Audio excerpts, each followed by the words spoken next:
What's poppin', y'all? All right, the Best Hip Hop Journalist Award, right? This is a follow-up to a previous video I did because this is such a hot topic as of now. For example, Academics has laid claim that he's the greatest hip hop journalist of all time, and he does have a claim there. However, I disagree. So we're going to first give a definition because a lot of these people, they're going off of vibes. Like, for example, Rhapsody, she's talking about real journalists and talking about Rob Markman, and he's talking about that stuff too. But let's take definitions. We're not going off of vibes. We're not going off of who's liked. We're going to go off definitions and and we're going to sprinkle a little bit of vibe. So definition of a journalist, someone who investigates, verifies, and reports information of public interest to an audience. You can also include that, keep in mind, this doesn't say that the person has to be unbiased, but if the person is unbiased, that is definitely a plus, like if they're interviewing two different sides. Now, hip hop journalism is a bit of a toss-up, and I will say who is ineligible for this is people that were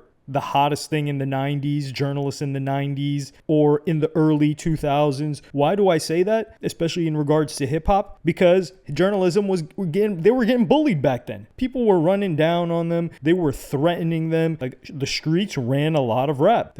Look at what Diddy was doing. And even some people allege, like Nicki Minaj was getting people fired. We've seen the tactics that Jay has been using as of late. So imagine what he was doing back then. So to get real journalism, it was not happening back then. You're not going to tell me these people in the 90s were being unbiased and they were not influenced by either threats or commerce, like people paying them, and they were working for these companies. So when we think about journalism, like for example, CoffeeZilla, right? Like, this guy's a journalist. And has he gotten some things wrong in the past? Because I've seen the guy's entire come up from day one. So I have a bit of a different opinion than people that just completely glaze him. But this guy's a journalist. And he is the purest form of a journalist in that he is funded by the people. So there is no incentive. There's no person above him telling him he can or cannot write about something. So that puts people like a No Jumper, like a Vlad, like in Academics, that puts them to the forefront. Even a Trapler Ross, who currently is doing incredible journalistic work, that puts them at the forefront. But we're gonna sum this up real quick. The video is gonna draw on for a little bit, but the person that I've seen left out of this conversation and who I am actually putting at number one here is Sean Cotton of Say Cheese TV. And I was thinking about this and I was like, why don't people mention him? So for example, Academics has done really good journalistic work in breaking and covering. And however, when it comes to investigations, you got to keep in mind that the Migos Takeoff,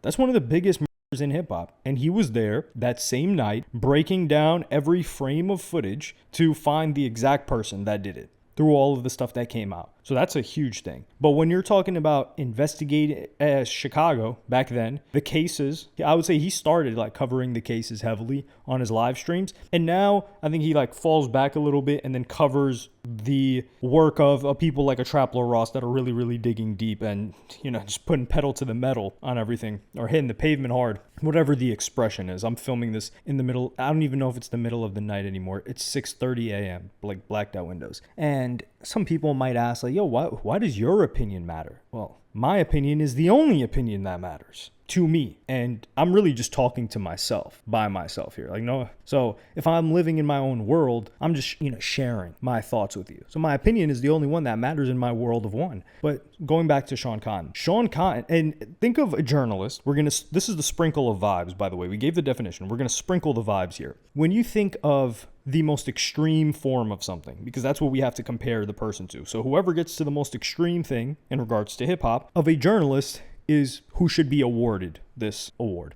You think of a journalist in a war zone that is an independent journalist in the middle of, like, let's say, I don't know, Iran right now. They're documenting, they're talking to people on the ground, or maybe like someone in Gaza and they're going between Gaza and Israel and they're talking to people on both sides. That person is doing, you can't say that person's not doing real journalism. So that's the most extreme form. Some person that's seeing drone strikes. So there's a little bit of an element of danger, unbiased, etc. Channel 5 is doing some stuff like that too. He tries to stay really unbiased. But how do we bring that to hip hop? And why is that Say Cheese? Because Sean Cotton has not only broke, but he's investigated and interviewed so many different scenes of hip hop. We're talking the Chicago scene, like Zach TV and Say Cheese. These guys were interviewing damn near everybody in Chicago, and Zach TV was a journalist. Absolutely. He was interviewing everybody, ops, everything, and unfortunately he passed away because of it. So he was interviewing Chicago scene, the Detroit scene first, the Baton Rouge scene, all over Texas. He interviewed Mo 3, and we're talking about not just interviewing, documenting, interviewing these people before everybody else. Also take into consideration,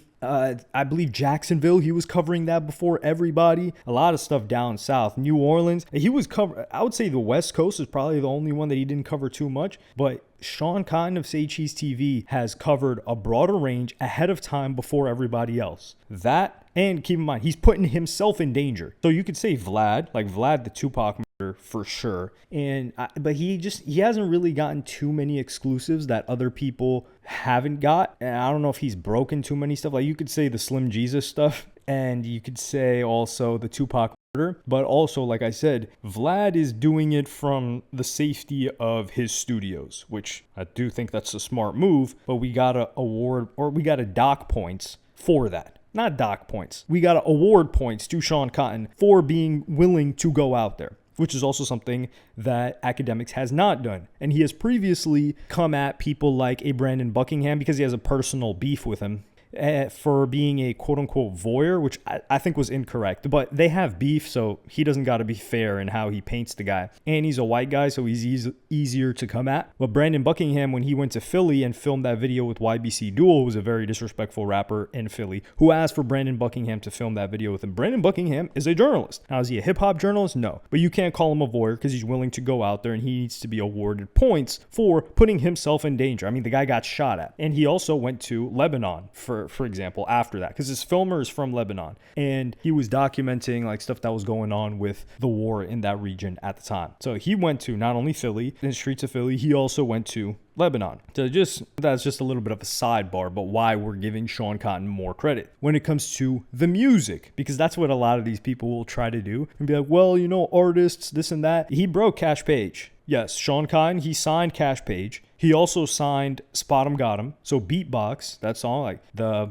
Junebug Challenge, the one that LeBron was doing, all those other people were doing, he signed that person. He also, I don't know if he signed 30 Deep Grind, but a lot of artists blew up via Say Cheese, like him putting people on specifically. He also helped Rod Wave get his deal. He discovered Rod Wave. He was trying to sign him, but he got like backdoored in the deal, and Alamo ended up signing him directly, and Say Cheese, Sean Cotton got cut out of that deal. So Cash Page, he had some hits. So we're talking music. He's put on several different artists directly via him that are signed to him. He has documented all of these different scenes, and he has consistently remained unbiased. Like, for example, Vlad, I guess we kind of got to dock him a little bit here. He tends to take things personal sometimes. And it's like sometimes he'll have a personal issue with someone like a Saweetie when he replied or like said like she wouldn't have sold 2K if she had done an interview with him. Or yeah, like he'll have beef with people that don't do his platform anymore, which it's understandable. But these types of things, you could kind of see like the bias a little bit. However, with the Sean Cotton, people will diss him. They will hate on him. He'll still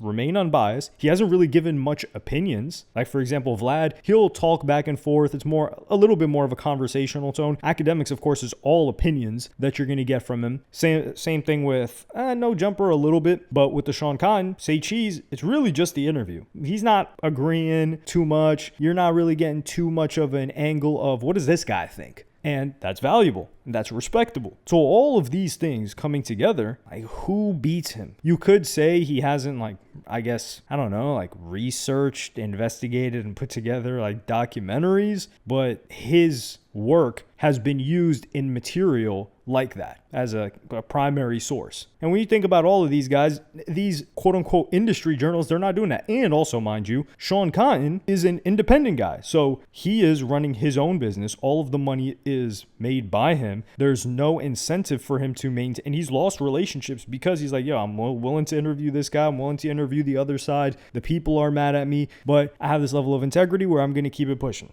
Just recently, he started making videos videos on his own channel, I believe this year, when he quit his like gambling addiction. I hope he's still quit that. That was one of my favorite channels this year. He hasn't uploaded in quite a while, but now he's given more opinions, but I don't think that affects his role as a journalist and what he's done. So like I said, 80s, 90s, we really can't count these guys, and they're still not doing it. Say Cheese is still relevant, and I would say that he fits this bill best because he's gone to the furthest lengths to get the stories and document these people across not just their story, but also their music, and made their music go up. Academics, he was more on the only time he was pushing the music, I would say, is with the 6ix9ine. Like that person's music career went up because of Academics. In large part. Other people's music career and their perception may have gone down because of Academics, because of him beefing with them and pushing a narrative against them, but lifting them up, I don't know. I will say he definitely contributed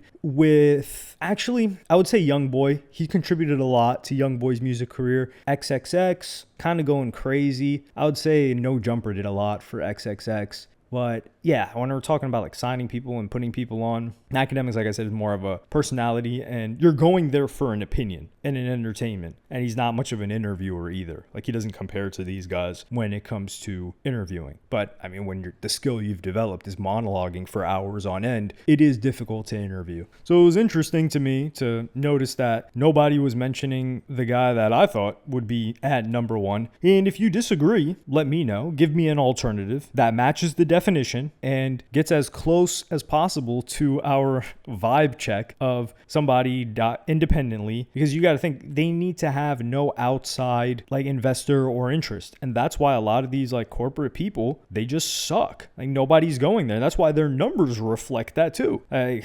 Vlad, No Jumpers, Say Cheese. There's a reason why their numbers wipe down any of these corporate people's numbers that are signed to some company or doing journalism under them, because the people aren't trying to watch that. They're like, yo, this is stale. This is whack. This is a puff piece. Ask him the real questions. Ask him or her the real questions. We're not getting what we want. We're not getting to the truth. A lot of them are dodging the truth or the most important topics. I would say you could, Trap Lord Ross, he has done a lot. He has shown up to a lot of places, but I would say like Trap Lord Ross has used source material like a Say Cheese and others to put things together and to piecemeal it together, which is something very, very detail oriented. And right now he's doing an excellent job with all of these cases showing up to court. I think he's more of a hybrid now as like a journalist overall than just a hip hop journalist. Like Say Cheese, I think he's still in the realm of hip hop. And I'm not even talking about personalities. Like you could say Cheese put on a Charleston White, but Charleston White it's not really anything to do with music whatsoever. He's more of a online personality. But let me know what you guys think in the comments. Feel free to disagree, of course. I want to hear other options that haven't been mentioned here yet, especially independent ones. I do think that it can't really be a print because, like I said, print is unsustainable. Like you can't really generate much from print money-wise that would be able to sustain an independent journalist. Even a journalist that's